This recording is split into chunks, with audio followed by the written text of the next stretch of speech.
pas, non. Je vais vous parler des grandes eaux dans les temps anciens. Plus tard, après, je vous le ferai. Dans les temps anciens. Donc, 2000 ans avant Jésus-Christ, c'est vraiment dans l'ancien. Le Rig Veda hindou utilise le mot apas pour désigner la masse liquide originelle et voit en elle le suc qui donne et conserve la vie. Cette puissance permet aux eaux de purifier et de guérir. Tous ces pouvoirs ne sont que potentiels. La tradition indienne attribuera à la divinité suprême le pouvoir de féconder l'œuf originel qui surgira à la surface des eaux comme l'embryon d'or d'où sortiront toutes les créatures. Vous avez l'origine du monde. 2500 ans avant Jésus-Christ, pour les Babyloniens, les eaux salées sont personnifiées par un principe féminin, Tiamat, fécondé par Apsu, le mâle originel. De cette situation naît Mumu, leur fils, qui représente le brouillard, les nuées, s'élevant au-dessus du bouillonnement initial, ce qui va entraîner des générations de dieux en conflit jusqu'à ce que Tama,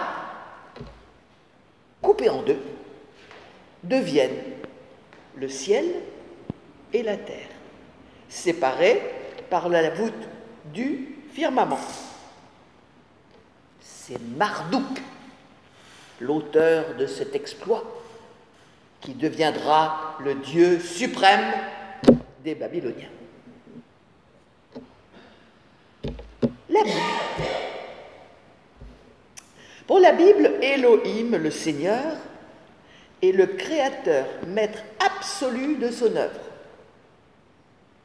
À l'origine, son souffle plane sur les eaux. C'est lui qui établit le firmament pour séparer les eaux d'en haut et les eaux d'en bas. C'est par l'eau que Dieu assure, pour le conserver, le purifier et le restaurer, le milieu vivant de toutes les créatures. Tertullien, un père de l'Église, dit dans son traité sur le baptême: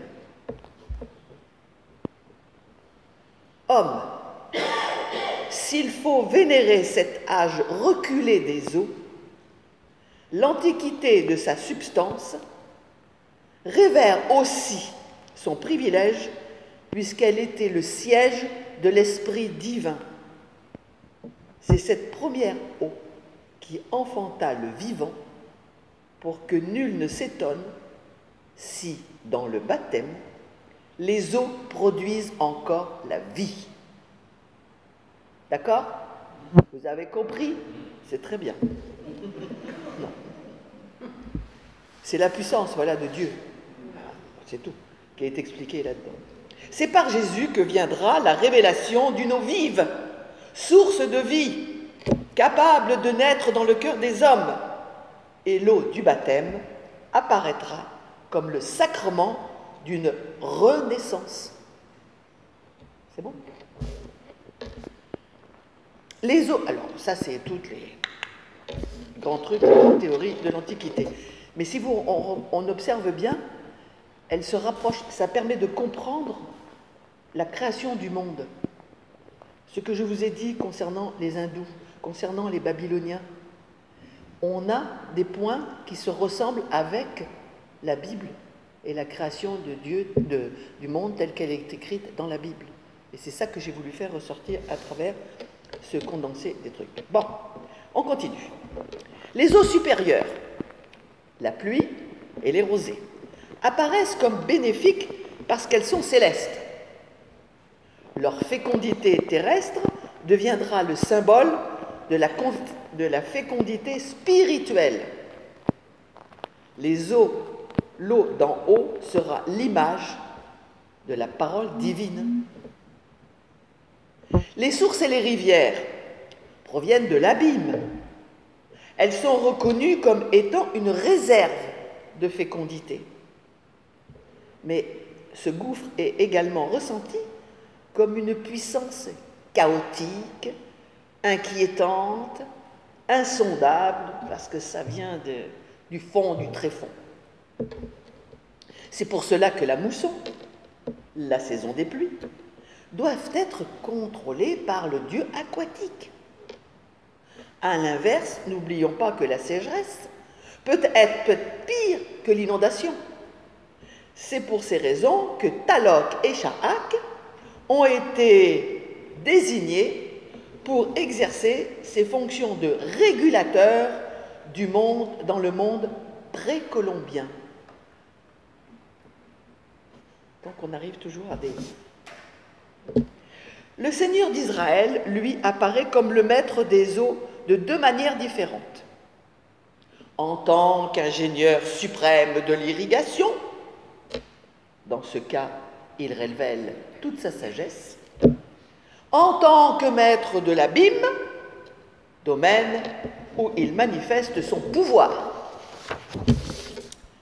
En tant que seigneur des eaux, certes, Dieu se montre comme le maître du champ, le grand jardinier, le grand tout ce que vous voudrez.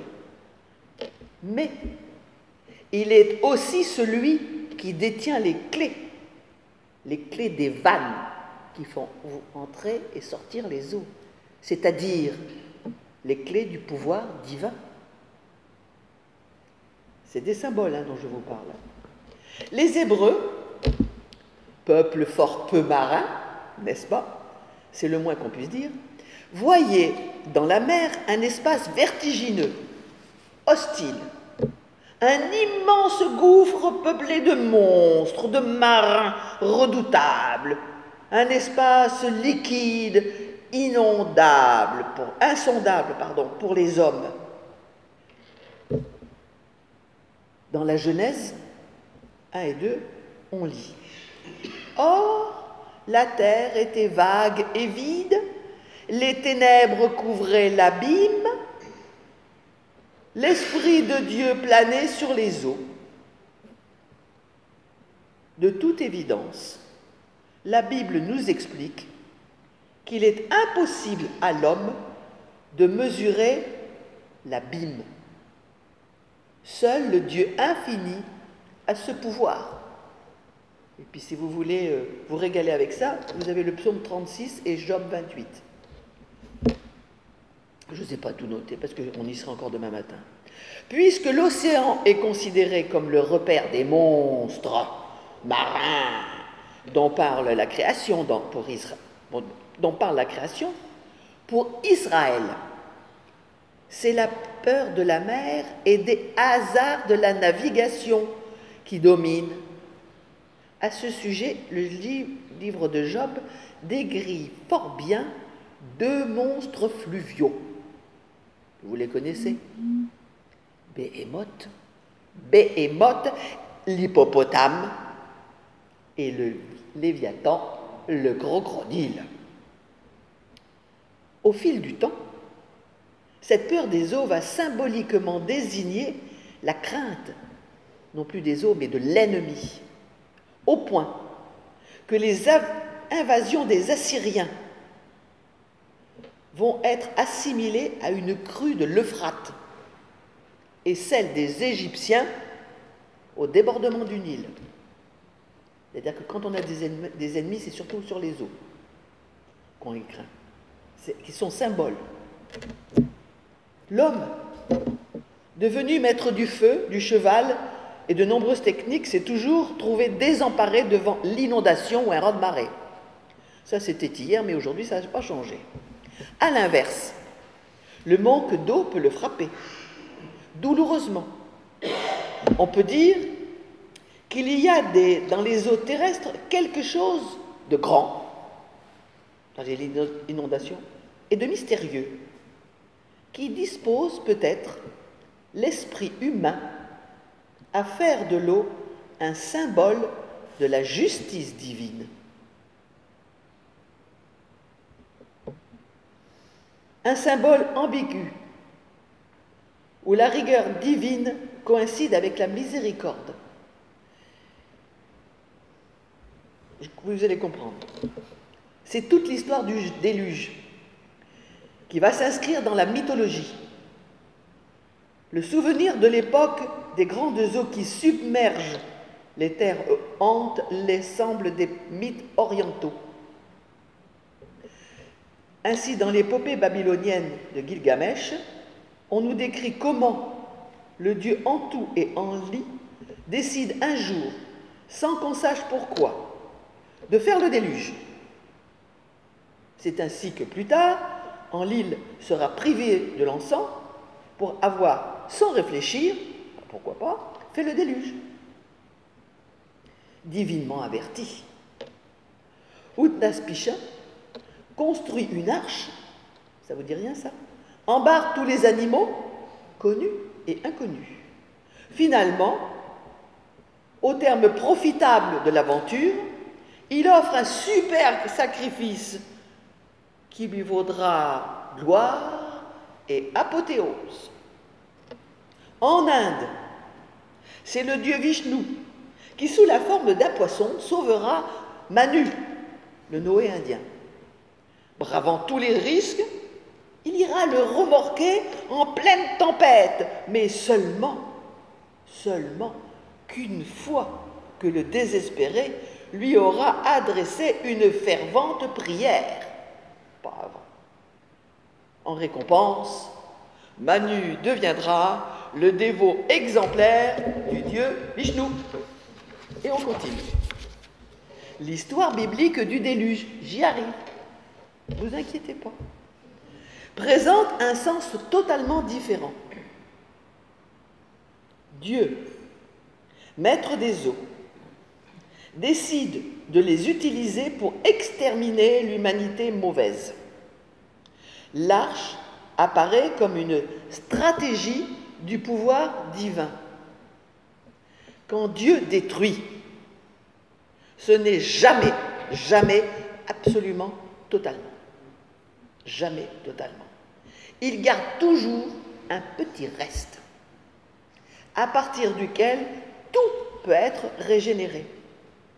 L'acte, dans ce cas, s'appelle une alliance. Et tu vois, ça c'est pour expliquer ce que j'ai dit, le symbole ambigu où la rigueur divine coïncide avec sa miséricorde.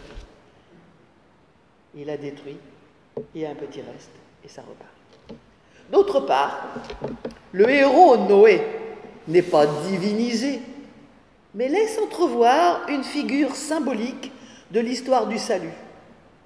En effet, son obéissance désarme Dieu qui lui renouvelle son alliance, la seule garantie de la création.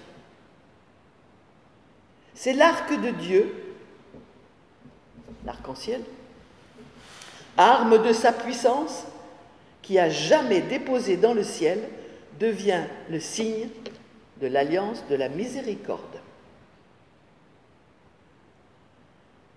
Dans Genèse 9, Dieu dit à Noé, « Voici le signe de l'alliance que je mets entre moi et vous et tous les êtres vivants. Tel est le signe de l'alliance que je mets entre moi et toute chair qui est sur la terre. »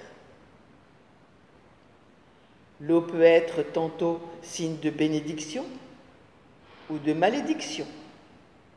La fertilité de la terre est liée à la pluie. Elle irrigue les champs, remplit les puits dans les espaces désertiques pour abreuver les troupeaux, etc., tout ce que vous voudrez. Et c'est ainsi que les psaumes chantent tous les bienfaits de Dieu. Tu visites la terre et tu l'abreuves, tu la combles de richesses. Les ruisseaux de Dieu regorgent d'eau, tu prépares les moissons, psaume 65. Dans Ésaïe, la pluie bénédiction terrestre devient le symbole de la parole. De même que la pluie, vous connaissez, et la neige descendent des cieux, et n'y retourne pas sans avoir arrosé la terre, ainsi en est-il de la parole qui sort de ma bouche. Un truc très connu. L'Ancien Testament a lié le don de l'eau à l'obéissance à la loi. Je dis bien dans l'Ancien Testament. À la loi et la sécheresse, à l'infidélité. Et c'est ce qu'on trouve dans le Lévitique. La grande sécheresse qui frappe Israël au temps du prophète Élie est souvent interprétée comme une punition de l'infidélité d'Israël.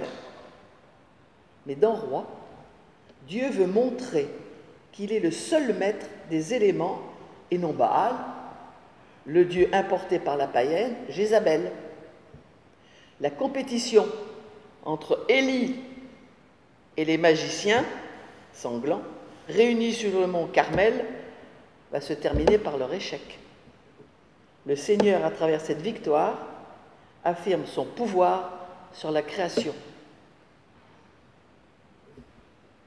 Les eaux ont joué un rôle important pendant l'Exode, là vous le savez. Moïse, le bébé Moïse, est menacé par une ordonnance meurtrière du Pharaon. Sa mère le pose dans un panier, puis il embarque sur le Nil au péril des courants et des crocodiles. Recueilli par la fille du Pharaon qui va l'élever, il reçoit une éducation complète, capable de faire de lui le chef de la communauté israélienne. Son nom est déjà tout un symbole. Moïse, sauvé des eaux, n'est-il pas le signe de la puissance? Allez, j'arrive à la fin. Plus loin, le miracle de la mer des roseaux est confirmé, vous connaissez aussi, comme étant l'œuvre du Seigneur, le maître des vents. Le Seigneur, là, est le maître des vents, plus des eaux. C'est bien lui, le vent, qui ouvre le passage au peuple israélite et le referme ensuite sur la cavalerie égyptienne. Cet épisode est considéré par la tradition comme la naissance du peuple de Dieu. C'est le passage de la mer Rouge. Enfin, souvenez-vous, au cours de sa marche dans le désert, le peuple réclame de l'eau. Voilà, seule une eau saumâtre et imbuvable jaillit du rocher. Moïse se tourne alors vers Dieu. L'eau va s'adoucir. Un peu plus loin, une oasis accueillant 12 sources va les réconforter. Ces miracles, nés de l'inquiétude du peuple et de son incrédulité, sont interprétés comme étant le germe de l'infidélité du peuple d'Israël.